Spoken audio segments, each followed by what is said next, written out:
alimwandikia Amani ujumbe mfupi: tafadhali nikuone kesho saa 3 usiku, ukuta wa nyuma wa shule ya zamani ya sekondari. Nitatoroka, tafadhali usikose. Amani alipokea ujumbe huo akiwa stendi ya bodaboda. Alitetemeka. Leo ndo usiku wa hatima, alijisemea. Saa 3 kasoro dakika 5, Amani alikuwa ameegesha pikipiki yake mita 100 kutoka ukuta wa shule. Alijificha kivulini. Moyo wake ulipiga kwa kasi kama ngoma ya vita. Saa 3 kamili, kivuli kilionekana upande wa pili wa ukuta. Ilikuwa Neema. Alivaa rinda refu jeusi, uso umefunikwa na kofia. Aliruka ukuta kwa uangalifu, akakimbia moja kwa moja hadi alipomkumbatia Amani. Walikumbatiana kwa nguvu, machozi yakimwagika. Amani, nimekutesa sana, Neema alisema kwa sauti ya kuvunjika. Wewe haukunitesa, ni dunia tu haikuelewi, Amani alijibu. Dakika chache tu za mazungumzo zilitosha kurejesha moyo wa mapenzi uliokuwa karibu kuvunjika. Lakini kabla hawajaondoka, gari jeusi liliwaka taa nyuma yao. Kelvin alisimama akiwa na walinzi wawili. Neema, wewe ni wake wa kifalme, sio wa mtaa wa Magomeni. Acha huu mchezo wa mapenzi ya maskini. Neema alimsogelea Kelvin kwa ujasiri. Sitaki mali zako, sitaki jina lako, na sitaki wewe. Usinifuate tena. Kelvin alikasirika. Alijaribu kumshika Neema kwa nguvu, lakini Amani alisimama kati yao. Msijaribu hata kidogo. Leo nitapigania penzi langu hadi tone la mwisho la damu. Walinzi walimvaa Amani, wakampiga ngumi na mateke. Alidondoka, damu ikitoka mdomoni, lakini alisimama tena. Alikataa kuanguka mbele ya upendo wake. Wakati vurugu ikiendelea, walinzi wengine waliovaa kiraia walifika. Walikuwa waandishi wa habari waliokuwa wameandamana kimya kimya baada ya kupata taarifa ya tukio hilo kutoka mtandaoni. Mmoja wao alipiga picha tukio hilo moja kwa moja live, likasambaa kwenye mitandao. Watu wakaanza kuchangia kwa hasira.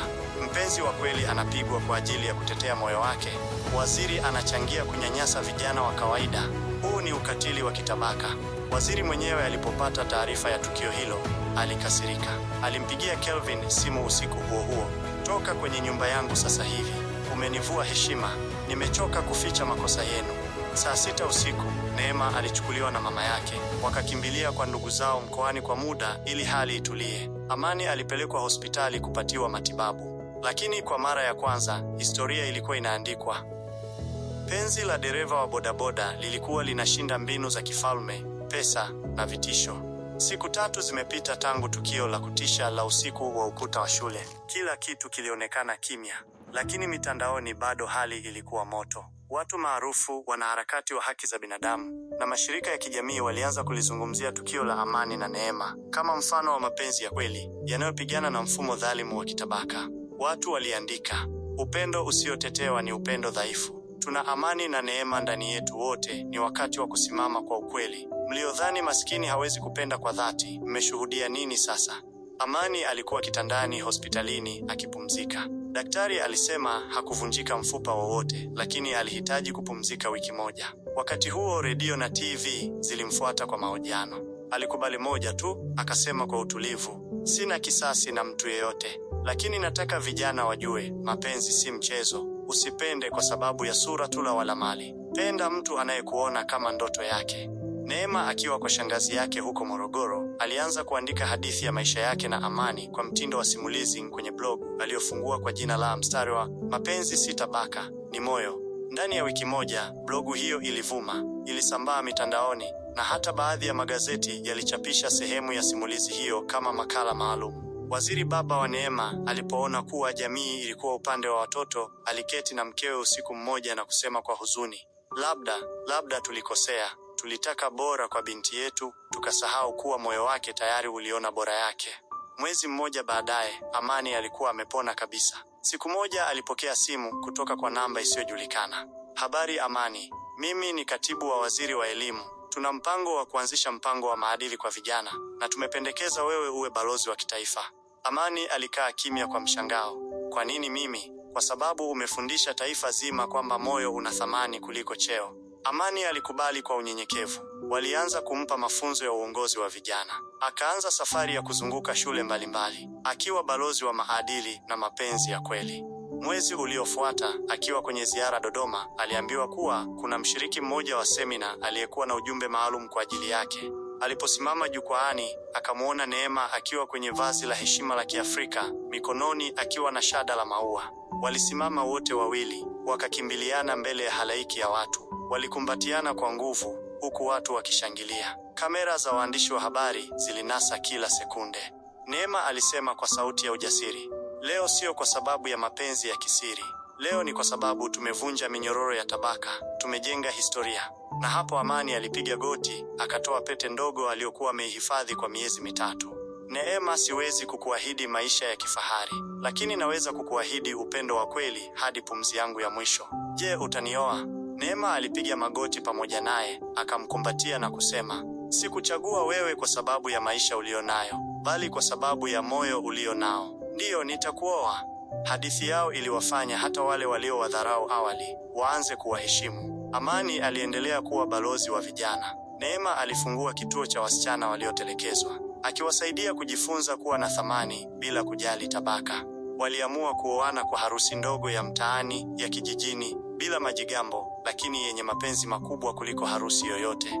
Miezi 6 baada ya harusi yao ya mtaani iliyoshuhudiwa na watu wa rika zote, Amani na Neema walikuwa wameanza maisha ya ndoa katika nyumba ya kawaida, lakini yenye furaha isiyoelezeka. Walihamia Kigamboni, Dar es Salaam, wakapanga chumba na sebule katika jengo dogo lililojengwa kwa mawe ya chumvi, karibu na bahari.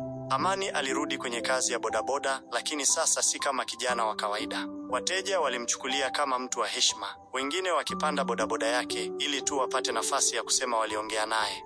Neema, kwa upande wake, aliendelea kuandika simulizi zake kwenye blogu, ambazo sasa zilikuwa zikitafsiriwa hadi kwa lugha nyingine. Alikuwa ameajiriwa kama mshauri wa wasichana wa shule za sekondari, akiwaambia, "Sio kila mrembo anatakiwa kuolewa na tajiri. Mapenzi ya kweli yanahitaji moyo, si kadi ya benki." Lakini safari ya ndoa haikuwa tambarare kila siku. Siku moja, Neema aliporudi kutoka kwenye warsha mkoa mwingine, alimkuta Amani amekasirika. "Mbona hukunipigia siku 3? Najua nilivyokuwa na mawazo. Nilikuwa bize, simu haikuwa na mtandao. Mbona unanitilia shaka?" Mabishano madogo yakaanza, mabishano ya kawaida ya ndoa, lakini kwao yalikuwa changamoto mpya. Neema alianza kuona kama Amani alikuwa na wivu mwingi. Amani naye aliona Neema anazidi kuwa maarufu, na akihofia kuwa atamwacha siku moja. Siku nyingine, Amani aliporudi nyumbani, alikuta Neema amealikwa kwenye kipindi cha redio kinachohusu wanawake na ujasiriamali. "Kwa nini hukunijulisha mapema?" Amani aliuliza kwa sauti ya ukali kidogo. "Kwa sababu si kila kitu lazima nikuulize kama ruhusa. Ndoa si kifungo, Amani. Lakini mimi ni mumeo, Neema. Ninahitaji kujua unachofanya. Na mimi ni mkeo, si chombo chako." Kimya kilitanda. Walitazamana kwa sekunde kadhaa, macho yakiwa na hisia nyingi: hasira, hofu, lakini pia upendo uliovunjika kidogo. Amani alishusha pumzi. "Samahani, labda bado sijazoea maisha haya ya mabadiliko." Neema alimsogelea, akamshika mkono. "Na mimi pia najifunza. Tusikimbie tunapoona mwamba mbele. Tujenge daraja." Siku zilizofuata walijifunza zaidi kuhusu kupokea tofauti, kusamehe haraka na kuongea badala ya kunyamaza. Walijifunza kuwa ndoa si sherehe ya siku moja, bali kazi ya kila siku ya kuchagua kupendana tena na tena. Wakati huo huo, habari njema ziliwasili. Neema alipata mwaliko wa kwenda kutoa hotuba UN Women Conference jijini Nairobi. Alikuwa mmoja wa wanawake wachache wa Tanzania walioteuliwa. Alilia kwa furaha. Amani alimkumbatia. "Safari hii siyo yako peke yako, ni yetu. Nenda ukaimarishe sauti za wanawake wote wa mitaani. Mimi nipo nyuma yako." Na Neema akaondoka. Lakini akiwa uwanja wa ndege, alipokea ujumbe mfupi kutoka kwa namba isiyojulikana. "Amani si yule unayemwona. Kuna jambo hujui. Utaumia." Alibaki ameduaa, simu ikining'inia mkononi, moyo wake ukianza kupata hofu isiyo na jina. Je, ujumbe huo una maana gani? Kuna nini nyuma ya pazia kuhusu Amani? Je, changamoto mpya itaibua ukweli wa kale uliofichwa? Usiku kabla ya Neema kupanda ndege kuelekea Nairobi, moyo wake haukutulia.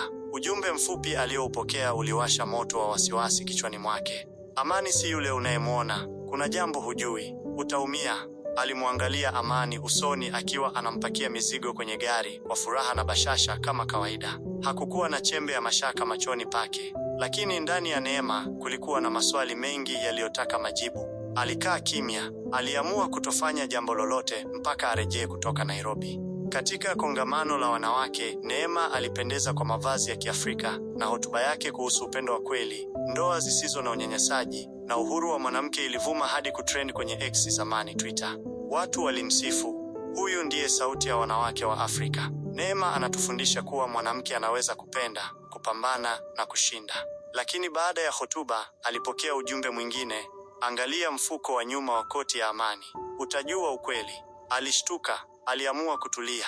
Alirejea Tanzania siku ya pili, lakini hakumuonyesha Amani mashaka yoyote. Alimkumbatia na kumshukuru kwa kumvumilia wakati wa safari. Usiku ule ule, Amani alipolala, Neema alienda hadi kabatini, akachukua koti lake jeupe la zamani. Alitafuta kwenye mfuko wa ndani, alikuta bahasha ndogo ya kaki. Alipoifungua, alitoa picha mbili na barua fupi. Picha ya kwanza, Amani akiwa na msichana wa makamo, wakikumbatiana. Picha ya pili, msichana huyo akiwa mjamzito, akiingia kliniki. Barua ilisomeka: Amani, najua uliniambia usinihusishe tena, lakini mtoto huyu ni wako. Nataka akujue, hata kama Neema hajui, moyo wangu hauwezi kunyamaza. Miriam. Neema alihisi miguu yake imelegea. Alianguka kitini, machozi yakimlengalenga. Kumbe mimi si wake wa kwanza. Alinyamaza usiku mzima. Asubuhi, aliondoka nyumbani bila kumwamsha Amani. Alienda kwa dada yake mkubwa na kuamua kutulia huko kwa muda. Amani alipoamka, alikuta nyumba ikiwa kimya. Hakujua kilichotokea, lakini alipoingia chumbani, alikuta picha zikiwa mezani. Alishika kichwa kwa maumivu. Oh Neema, nilitaka kukuambia. Nilikuwa nikitafuta muda, lakini sasa nimechelewa. Kumbe ni kweli, kabla hajakutana na Neema, Amani aliwahi kuwa na uhusiano wa muda mfupi na Miriam, msichana wa mazingira magumu aliyekuwa mjamzito wakati Amani anaachana naye kwa sababu ya kutoelewana. Alikuwa amepanga kwenda kumjua mtoto huyo, lakini kila mara aliogopa kupoteza Neema. Sasa siri hiyo ilikuwa wazi, na mapenzi yao yako kwenye ncha ya upanga.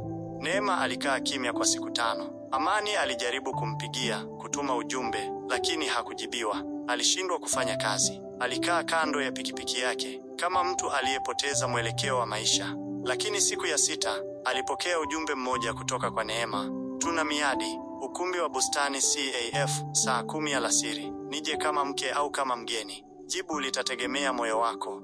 Amani alienda kwenye miadi hiyo akiwa amevalia kwa heshima, uso wake umejaa huzuni na heshima. Neema alifika, macho yake yakiwa na ukimya mzito.